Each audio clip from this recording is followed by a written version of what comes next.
Welcome to another episode of Whitetail Rendezvous, coming to you 6 days a week as we interview whitetail experts and hear their traditions and personal stories of the hunt. Learn more about the latest gear, discover proven tips, and the latest strategies so you can make your next hunt a success. Now, here's your host, Bruce Hutchin. Whitetail Rendezvous is pleased to announce a partnership with GoHunt.com. Who's GoHunt.com? Well, if you're a DIY hunter, you need the information at GoHunt.com/insider.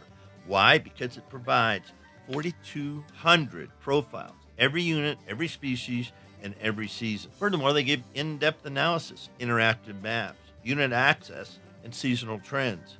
Draw odds are very important, and they give you the most accurate information in the business. All this is available when you go to GoHunt.com/insider. Make sure you use promo code WR when you join Insider. You'll get a $50 gift card for GoHunt.com Gear Shop. Remember, when you become a member of GoHunt.com/insider, you're going to get a $50 gift card to Go Hunt Gear Shop. What's in the gear shop? The best gear that you can buy for hunting the West. This gear's been field tested by some of the best, and they know what it can do, what it can't do. You're going to get reviews, and you're going to have a selection that is bar none right at the top of the list. Having said that, once you get your gift card, all you have to do is go to GoHunt.com and go to the first page and click on shop and go have some fun. All in all, if you're hunting out West in 2018, GoHunt.com Insider is where you need to be to get all the research information. When you use promo code WR, Whitetail Rendezvous receives a small commission from GoHunt.com. Hi, folks. This is Bruce Hutchin, host and executive producer of Whitetail Rendezvous. And we're heading out to Kentucky, and Kentucky is cold. That's why I'm slurring my words, because it's so darn cold out there. And we're joined by Larry May. Larry's a school teacher, and he's the host and curator of Full Range Outdoors. Larry, welcome to the show. Welcome. Thanks for having me. Well, it's exciting, and as we were talking in the warm-up, you were one of my, I think, first 50 guests way back when. And, it's exciting to get caught up here in 2018. I know you've got some announcements to make about what's happening with Full Range Outdoors. And why don't we just start off and tell me how education and teaching kids has changed over the year. Basically, that's important because we're going to talk about incorporating youth in the outdoors. So what are the students thinking these days? Well, you're right. It has changed a lot over the years. I've been doing it for I guess 20 years or so now, and it's changed a lot. And when I first started, to me it was a little bit more like when I was in school. But technology and things have changed so much over the last few years. As I mentioned earlier when we were talking, students in today's world, they live it's an instantaneous world. Everything that they do, they expect instant feedback. Like when we were younger, we sent letters, we sent emails, and it may take some time for someone to respond back. In today's world, they're used to using a computer or a smartphone, sending a Snapchat, a text, a tweet, something like that, and expecting instant feedback. So that's something that's changed, and that leads over into the classroom as far as the way you teach. When I started, it was paper and pencil and textbooks. Now today, it's laptops, iPads, smart boards. A lot of times you don't even have hard copy textbooks. Everything's right on the computer. You take a test, send it, to the teacher like that. And so there's just so many different things have changed over the years. One thing I know with my grandkids is that their parents know if they handed in an assignment or not. It's posted. I mean, how's that extra work, for you? Because I'm thinking, okay, you've got 4 classes, 20 kids, 30 kids, so you get 100 kids a day, and everybody's got assignments. Instead of sitting there with your book and checking them off, like in the old days, that's what you did. You just had, you received and not received. Now you got to type it in, and then respond to the parents. I mean, so the communication maybe is good, but I'm thinking of the workload. Oh yes, absolutely. That's another aspect. I'm glad you brought that up. The way things are set up today, in the past, students did their work, they turned it in, you marked it down in a book, and they got a report card every 9 weeks or 6 weeks. Now, whenever I grade an assignment, I put it in the computer, and they get the parents and the students if they have the app on their phone, they get an instant notification when I put the grade in. So parents know within minutes after a student takes the test what they received on it. So that presents some challenges. It's a good thing. It's good communication. Parents are up to date on what their students are doing, but I try to explain to my students, that if you sit and watch that, it can go up and down. You may turn in an assignment today that may not be so great, and then your parents may think you're doing very bad, but tomorrow you can make that up, and the next grade may bring your score up. So yeah, that presents some challenges like that. Communicating and explaining how it all works. Now, can you do all that posting? I don't know, about lack of a better word, during the school day, or is that nighttime work? Mm-hmm. Oh no, I can do it at any time during the school day. Do it at home. I can do it from from my laptop at home, or do it from at school. And or give you another example. Today here in Kentucky, the weather is extremely cold. We've had some water issues, freezing up, so we didn't have school today.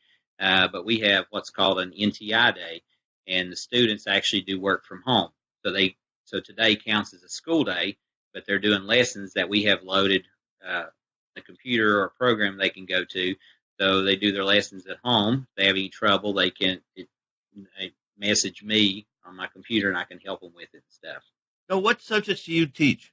Well, currently I teach health and college health. We have a dual credit class at our high school where I'm also a professor through a university, and the students can take college classes at the high school. So I teach freshman level health and college health.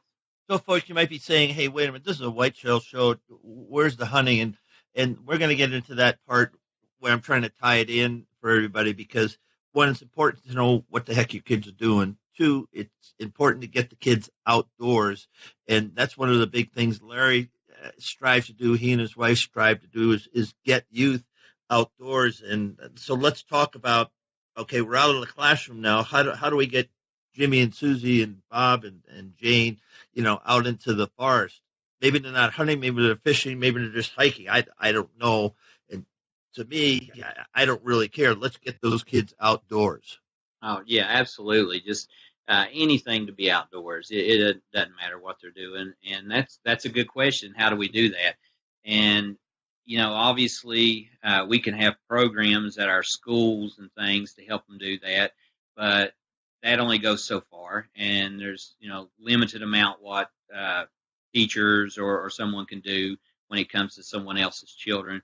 But, if we just keep them interested in it, answer questions that they have, explain to them how they can be successful at doing things and stuff, and just, make it interesting.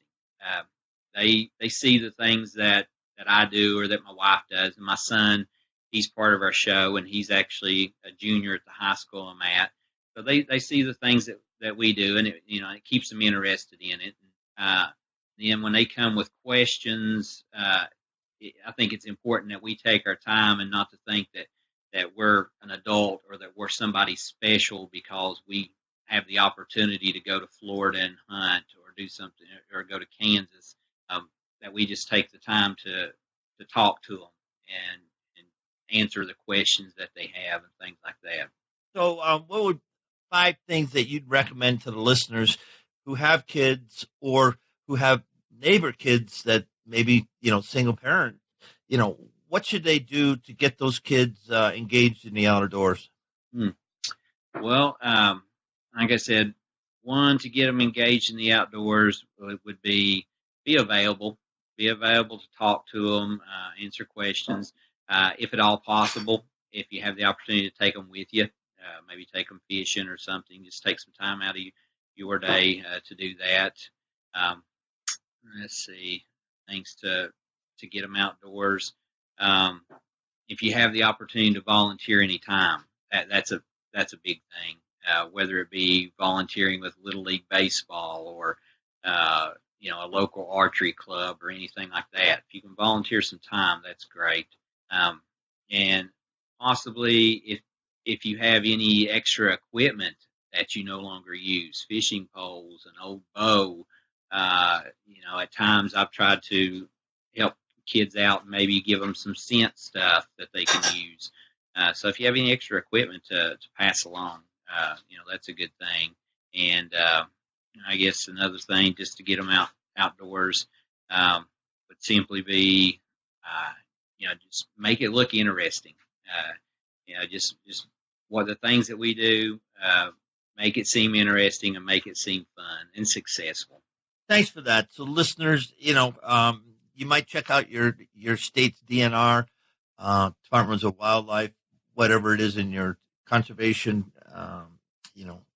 organizations, because they have kid programs. But you have to go out and, like Larry said, you have to volunteer and get involved one way or another. And that's the best way that I know to do it. Just get involved with something, and it doesn't really matter what it is, and then start inviting kids and get them exposed, because you'd be amazed. You take a kid out here, you take them up to 10,000 feet, and the sun comes up, or the sun goes down, or an elk bugles, or they see a mule deer, or they might see a cat, or a coyote. It doesn't really matter. They just experience something, and it's like, oh my goodness, this is something else, because they're seeing something that if you didn't take them, they wouldn't see it. I guess that's my message. Yeah, absolutely. Let's stay right with that. You mentioned something, taking kids out and having fun. Why is that so important in our world of inches make the difference and all that for the bone collectors? And nothing wrong with collecting bone, but sometimes I think we miss the hunt because we're working too darn hard to try to get Mr. Wonderful. Yeah, absolutely. I get caught up in that myself. It turns into a job or something when you're chasing after the big rack and you miss out on the enjoyment of it. But yeah, it's important to get them out there. Like you said, the inches in their life, it can be a matter of inches where a kid goes one way or the other. And there are so many things out there in this world for them to get involved in. The technology that we talked about can be a very bad thing, can be a great thing, but it can be a very bad thing. And students or kids, they spend a lot of time with that technology, and spend a lot of time around the negative things. And so just a matter of an inch or two can change their life, can send them one way or the other. So yeah, it's important for them to have the chance to see the good things and to get outdoors and experience something that they wouldn't normally get a chance to do. In for yourself, how do you make sure you're having fun? I mean, you got a production company now, Full Range Outdoors, and that sometimes I've been told can turn into a job. I mean, it's fun and everybody likes the film, but for that one kill shot, it might be 20, 30 hours. Mm-hmm. Oh, absolutely. I have learned that real quick over the course of the last couple of years, especially getting into filming it.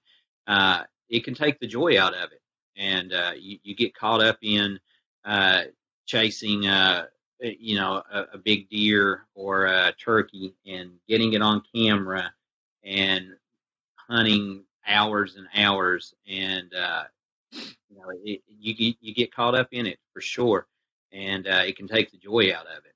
And I've experienced it myself, get very frustrated. And then maybe, I hunt with my dad. He's also part of the show. And I think I was in one of those points this year. I'd passed up some deer, and then it was coming back, and the ones I was after wasn't coming around. I was getting a little bit frustrated. I think he could tell that. And so, he gave me some words of wisdom, or my wife will mention something, or then you see that sun come up, and then you think, you know what, you just chill out, relax a little bit, and enjoy what you're doing. Yeah, and it's to me, it's those little moments that make up the hunt. And because I'm like everybody else in the world, I don't get something, I don't kill something, I don't harvest something every time I go out. Um, doesn't happen. But every single hunt I go out, I've got something to take away from that hunt. Was it an owl hooting, or was it a turkey gobbling, or was it a pack of coyotes just raising ruckus? All those little things are it's meaningful, to me. And that's one thing I would shout out to everybody listening to this, find the joy in the hunt. And, and sure, we all want to kill that buck or whatever we're after. But, there's so much to enjoy in a hunt, just your best buddy, your wife, your kids. I mean, it goes on and on and on.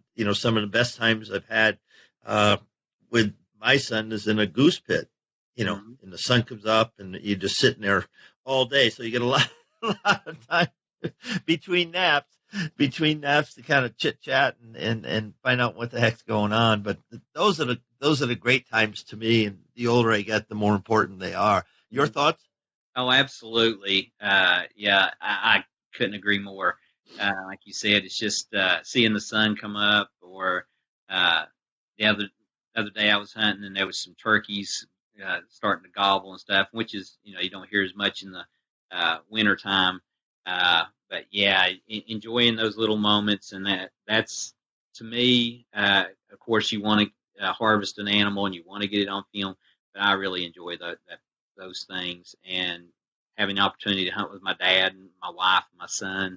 Sometimes the best part of our hunt, is me and my son coming back and just getting lunch on the way home, and just spending time together and stuff like that. So yeah, I couldn't agree more with you. That's the same things that I enjoy out of it. Let's start unpacking Full Range Outdoors. Why'd you set it up, and where are you going with it? Mm-hmm. Well, we set it up about 3 years ago. I just wanted to be involved in the outdoor industry, do something, primarily with hunting. But we do fishing and other things, and I just wanted to get involved. I wanted to do something, do some writing or maybe some pictures and filming, and so we got started with it. And as we moved on, we started filming more, and people started liking what they seen or would talk to us about it. So it just kind of snowballed from there. And so we got the opportunity to work with a lot of great companies, and I really enjoyed the filming part. I do most of the time I'm self-filming, especially when it comes to whitetail hunting. And I found that I really enjoyed it, and in a way that it kind of calmed me. You get the nerves that come up when the deer starts to come, but I found when I was working my camera and doing things like that, I was keeping myself kind of occupied and a little less nervous when it comes to that part. But it just, one thing led to another, and we started a YouTube channel and started putting videos on there and videos on Facebook, and then we had the opportunity to talk with the Hunt channel, and they liked the work that we've been doing. So it just said one thing led to another. So we're getting things lined out to start going on their networks here in 2018. Now, when you go on the Hunt channel, do you have to pay them, or is it just, there's no money changing hands? How does that work for the people out there going, I'd like to be on the Hunt channel? Mm-hmm. Oh, yeah. There's so much involved, and I'm still learning that everything about that. But yes, you when it comes to your show airing on the Hunt channel or most other networks, you pay for airtime, and you have time slots. Air times may vary depending on what platform you're doing, or whether you're in prime time or on one of the lesser peak times and stuff. So you pay for airtime, and then you have a slot, usually first, second, third, fourth quarter, and then you have so many shows that you can produce and put on there. So then it's kind of up to you to, like I said, you pay the airtime, then it's up to you to sell commercial slots or have sponsorship dollars and things to cover those costs. So I'll just ask you, so you don't have to answer. So, type of show, 30 minutes, video, not prime time. What's that going to run a guy or gal? Let's see. Typically.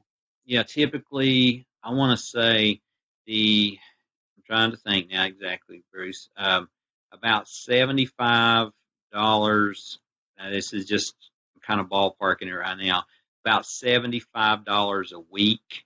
At least different networks will be different prices, but about $75 to maybe $100 a week for about 13 weeks. Okay, so $1,300. Yeah, and we're not talking about the Pursuit Channel or Sportsman Channel.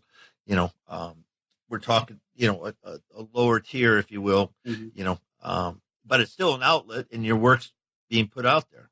Yep, exactly. Now, can't you do the same thing with the Instagram or a Facebook account? Mm-hmm. Yeah, yes, you could.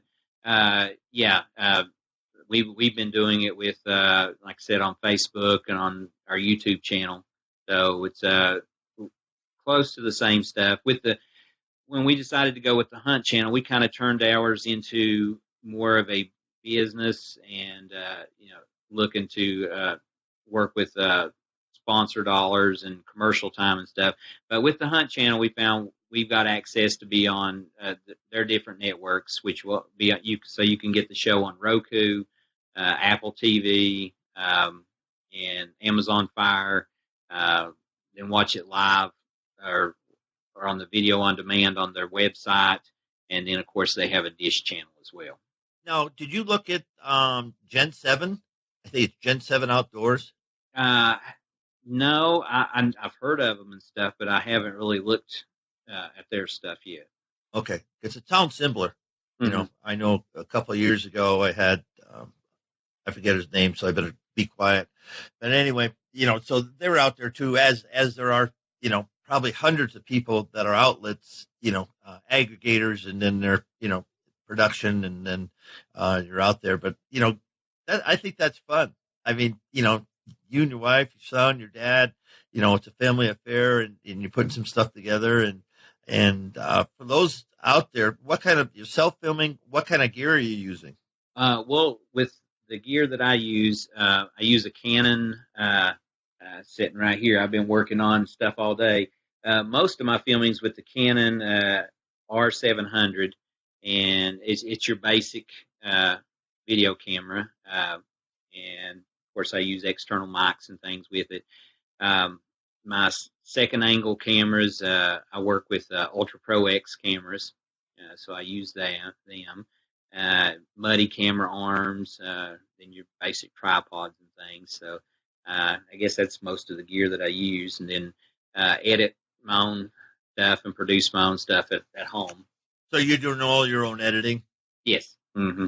So, yeah, okay, I was going to ask now, so you're self-filming, so you don't need double sets, but then how do you get all the arms and all the gear up there, plus your bow, plus your, thermos for, for food or sandwich or something like that? How does all that work out without spooking every single deer in the forest? Yeah, that's a good question. Now here's what I do. Other than having a very heavy pack, we have, with most of my, unless I go somewhere else to whitetail hunt, the way I have it set up is we have a lease, and on all of the sets that I have, all the stands that I have some type of camera arm that I leave there. And whether it be one of my muddy arms or something. And so in a lot of them, I have a camera arm already set up there. So all I have to do is carry the camera in. And then if I'm hunting a blind or something, I just take the tripod in with me. And then I have extra attachments that I've figured out a way to hook up and stuff to mount to the sides of the stands and things. So that's how I set it up on my property that I spend most of my time hunting. And then if I go somewhere else, I've got a smaller camera arm that I take and just plug it all in with me. So are you using sticks to get up then? And hang on stands? Most of everything that we use are ladder stands. Okay, ladder stands. Yeah. So they're kind of hard to run and gun with. I know some guys that, use the hang on stands and they film that way, but it's just like they get everything down to, they're minimalist, in the pure sense, but they'll go in, set up, get the camera up, get the bow up, get all set to shoot, and it's not even light yet. Mm-hmm.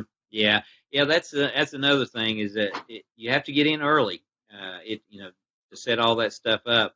I always like to be in an hour before daylight anyway, just to hunt. But you got to get in well before daylight just to get everything hooked up, and then sit down and let it all settle back down. Now, so you're in your tree stand. Do you use headlamp filters like a red or a green? Any filters, or are you just using white light? Just white light. Doesn't seem to bother the deer? No. That in my experience, it hasn't. I'm learning all the time, so I'm always willing to change, but it's the way I run it so far. Now, okay, so do you take any B-roll before or after the harvest or the kill shot? Mostly after. Occasionally before, but mostly after. So if that squirrel's just right above your head, you wouldn't take a shot at him before you killed your deer? Well, I do on occasion, but most of the time after. Okay, so why? Well, why is that? So you're sitting there, the sun's coming up, and there's plenty of B-roll opportunities. Mm-hmm. Well, like I said, it all depends, and sometimes I do shoot some things before, but I'm just always trying to make sure that I don't spook anything, while I'm sitting there. So kind of all just depends on the situation. Well, it's interesting. And folks, reach out to Larry on Facebook, or get hold of him one way or another, because he's a teacher at heart. So he's more than willing to share with you some of his secrets that'll help you get started if you want to go down the road of being a videographer. Absolutely. Anything, like I said, I'm never think of myself as a professional or someone that knows everything, but anything that I've learned, I'd be more than happy to pass on. Hey, great segue. Passing on the hunting tradition. We talked about that we wanted to explore that a little bit. And let's go back to where yours began and how you're passing that hunting tradition on to family and friends and people that you don't even know. My hunting tradition, it began back as early as I can remember, just as a little boy, probably 5 or 6 years old, going hunting with my dad. I can remember just tagging along. He would squirrel hunt or do something like that, and I would just be there with him, just walking and looking and stuff. And as I got a little older, spending time with my uncles, my dad, and his 2 brothers, we did a lot of rabbit hunting and squirrel hunting, things like that. Got into deer hunting later in life, but just grew up with them and learned all about the outdoors from them, and and what it means to be outdoors and respect the outdoors and everything that it can bring to us and stuff. So those traditions started with me just from the earliest of ages, and as I've got older, just wanted to pass them on to my son, my daughters as well. They're not hunters, but just the importance of being outside. Now, when they were smaller, taking them fishing and things like that, and now having the opportunity to hunt with my son and teach him the things that my dad taught me or that my uncles, taught me. And right now, getting to hunt with, when the opportunity presents itself, which is pretty often, my dad and my son at the same time. Just getting to watch my dad teach him the same things that he taught me. So that's great, and have your dad still around, and what's 1 or 2 things that he taught you early on that you're carrying it forward today? Things that he taught me earlier was just a couple. Yeah, not even so much saying it, it's just his actions, respecting the land, and not, don't tear things up. Don't cut something down just to be cutting it down. Don't leave your trash. Just his actions. He's a quiet person. So I guess it's more or less his actions that did things. Just learning from example from him things like that. Just respect what you're doing, respect the land, leave it better than the way you found it. So how do you think Full Range Outdoors helping, passing on the hunting tradition? Well, I've seen things that I didn't realize that we would be doing as far as that, and the hunting tradition and stuff is that people coming and just talking about it, whether it be an adult or a young kid, and just engaging and being so excited about seeing the things that we're doing, and some of them, like I said, maybe not have the opportunity because we've been blessed to hunt different states, go to South Carolina or Florida or Kansas, and do everything from turkey hunting to gator hunting. And people, they see that, and I run into them on the street, and I had no idea that they would feel that way about it. And, they just talk about, how great it was to see us doing that, and communicate on Facebook and stuff and leave messages, and just gets them excited about going out and hunting. And like I said, some of the kids where I teach at and seeing the community, they want to know about, you use that, Denver's deer scent to make that scrape with. How can I do that? And, how do you do this or how do you do that? So it's giving me an opportunity to teach people things about the outdoors that, I never realized I'd be able to do. That's great and good promo, Denver deer scent. So this is the point of the show. We'll take a couple minutes and talk about gear and the last piece of gear that you bought. I had one guy say, well, I just picked myself up a new F-150. That's a good 4x4. That's a heck of a piece of gear you bought. But, coming back to Earth, Bruce, what was the last piece of gear that you bought and why'd you buy it? Let's see. One piece of gear is my ozone bag from Scent Crusher. Of course, I work with them and picked it up there, but that's a piece of gear that I found that's been extremely valuable. In my opinion, this year, I have using that product, the Ozone gear bag, this past deer season, and their Ozone Go that you plug into your cigarette lighter in your truck when you're going hunting, I have found is great for eliminating odor. And I honestly can say that I cannot remember a time all season that I, had an issue with a deer winding me and scaring them off and stuff like that. So that gear bag's been a valuable piece of equipment for me this year. Now, how many suits can you get in there in the gear bag? Well, it depends, early season or late season. But you can put several suits in there. I don't like to fill it too full to make sure everything gets circulated. But you can put your base layer, outer layer, as long as you're not talking about your extreme heavy coat and stuff.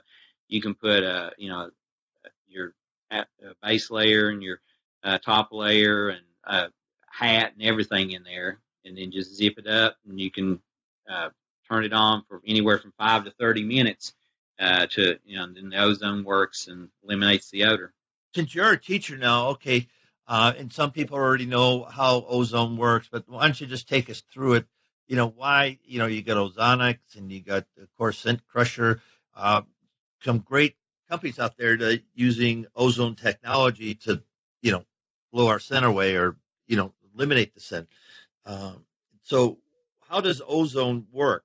Well, I wished I could tell you exactly how it works, but I do know that it filters through, and my understanding is it removes the odors, and the deer, they do not have an issue with smelling it, because when you use the product, and some people, they'll use it and they say, well, I can smell my clothes. Well, can't the deer smell that? Because it has a distinctive odor to it. But what it does is it's putting the ozone in there, and then that's something that a deer doesn't smell or doesn't recognize as being an issue. So, like I said, I don't know the ins and outs exactly, but it's something that doesn't bother the deer at all. So the ozone goes in there and jumps on the molecules, sweat molecules or dirt or whatever, or does it just change everything over and replaces that smell with the ozone smell? Yeah, if I'm not telling you wrong, it replaces it with the ozone smell. So rather than a charcoal filter where it filters it out, and the input is all that sweat, out of it comes, there's no sweat. There's basically nothing. And carbon fiber. I mean, companies have made gazillions of dollars of scent locks, scent blockers, all of them with the carbon. And I have some of that stuff. And some days it works, and other days, other days it doesn't. Yeah, there's nothing that's 100%. It's kind of funny. I think, I didn't have too many sits last fall because of, my happenstance. But I remember one morning I was in the right place, and I knew I was in the right place. And all of a sudden I hear this deer coming off the hill, and he was going clunk, clunk, clunk. And then he jerked up, and I went, sugar beets. And because he smelt me, and, he just smelt me, couldn't see me, because I was on the other side of the knob. But the wind had carried right to him. Had he not done that, I mean, it could have been a 20-yard shot easily, because I was right, I was right exactly where it needed to be. And I'm just wondering, okay, if I had ozonics or scent crusher or any of that, could he slipped in on me? I'll never know. But that's interesting. So, folks, if you got some input on that question, utilization of ozone, send me an email at whitetailrendezvous@gmail.com. And I'd like to hear what you have to say, because, I've heard a lot about it, talked to people about it, and, they've done a great job with their pro staffs. I mean, the companies that we've been talking about do an excellent job, supporting the people and getting the product out into the field. So with that, we're gonna move right along and talk about 2017 deer hunts, how that went. And we know you did some filming, but did you put a buck or doe on the ground? Did you get meat in the freezer, or what happened? Yeah, well, this has been one of the most successful deer seasons that I've had. And I only harvested a doe. I passed on multiple bucks this year. But I say it's been one of the most successful is because here in Kentucky, I've got 4 tags, and I could have filled those tags at least 3 times over. Just all the encounters with deer that I had. And, kind of going back to enjoying the sun coming up and all that stuff. That's what's made it so successful to me, that I had all those encounters with deer at close range. Most all that was, I could have shot them with a bow. And so I took a doe at early October and was blessed to get that all on film and stuff. So that'll be in an episode this year.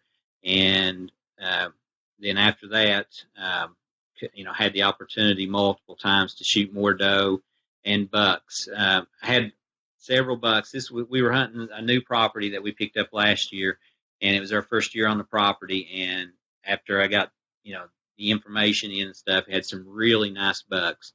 So I was just in pursuit of those, and passed up a lot of smaller bucks along the way. So like I said, took one doe, but had the opportunity to take a lot of other deer. So one thing I know, Whitetail Heaven, Tevis McCauley, they shoot some big bucks, and there's some big bucks being taken, in Kentucky. Why do you think that is? Well, I was just talking about that with someone the other day, that when you read a lot of things, Kentucky seems to be in the top 5 every year in big bucks. And I think it's two different things. One is the state. You have the eastern part of the state, which I'm in, and we have a lot of mountains and a lot of things like that. So the deer can get lost in those mountains. They're a little bit harder to find. You don't have a forest shot, but there's a lot of oak trees, a lot of white oaks and red oaks, and there's a lot of things in there for them to get good nutrition and to grow big and to stay hidden in the thickets and stuff. So there's some really big deer come out of this part of the state. And then you've got the western part of the state, which you have the farmland, which resembles a lot of your Ohio and Kansas and that type of thing. So you've got deer that are getting big on corn and beans and things like that in the western part. So I think it's, it kind of goes two different ways. You got the farm deer, and then you got the mountain deer that are growing. So either way, you get some pretty big deer. Yeah, and Kentucky used to be a sleeper state, not so much anymore. I mean, it's just and we're talking large deer, but we're talking about a good quantity deer. Like Buffalo County, I've been hunting that for a long time, and there's 200-inch deer there, but the numbers are getting fewer and fewer. One of my buddies who outfits or guides or makes possible for people to go hunting, they took a bunch of deer, but 150-ish, was their top end. I think they had one above that, but everything was Pope and Young to that 150 block. And, so are they great deer? Yeah, they're tremendous deer. And but Buffalo County has a pretty good reputation of pushing out some, very large deer, and things seem to be changing. And again, folks, if you get some input on that, get a hold of me at whitetailrendezvous@gmail.com. Like to hear your questions or your thoughts on that. You think about the whitetail industry, which you're part of, I'm part of, and it's really fun. I get to talk to guys and gals all over North America. That's the Absolutely. fun. Yeah, that's the fun I get. And every once, not every once, but every show I'll pick up something, something new, for my guest. That's for sure. I think we're good. What do you think? Yeah, it's been great. I think we covered a lot of stuff. Yeah. So having said that, this is Bruce Hutchin, host and executive producer of Whitetail Rendezvous, thanking Larry May, Full Range Outdoors, for being a guest. And I can't wait till when we catch up to him next year. And it's fun to go back around and have guests that I had early on, and then, and then see what they're doing, and they can see what I'm doing. So I just thank you so much. And, take care of that good wife of yours, because I know she's got to have patience of a saint. Oh, absolutely. Can't ask for one better. On the next episode, we're going to head down to Tennessee and connect with Stacy Walker. Who is Stacy Walker? Well, she's the CEO of Prime One Camo, and she does more than that. I'm excited for all you guys and gals to hear her, because she's going to tell you what it takes to build a brand, what it takes to break into the outdoor industry. She's expanded her business to include fishing, to include licensing on all sorts of things. You want your truck wrapped with Prime One? Well, that can happen. So sit back, relax, take notes, and listen to Stacy Walker tell about her story and journey with Prime One. Thanks for joining us. Be sure to tune in tomorrow for another episode of Whitetail Rendezvous, where you can listen and learn from the experts so you can be more successful on your next hunt. Until next time, listen, learn, and succeed.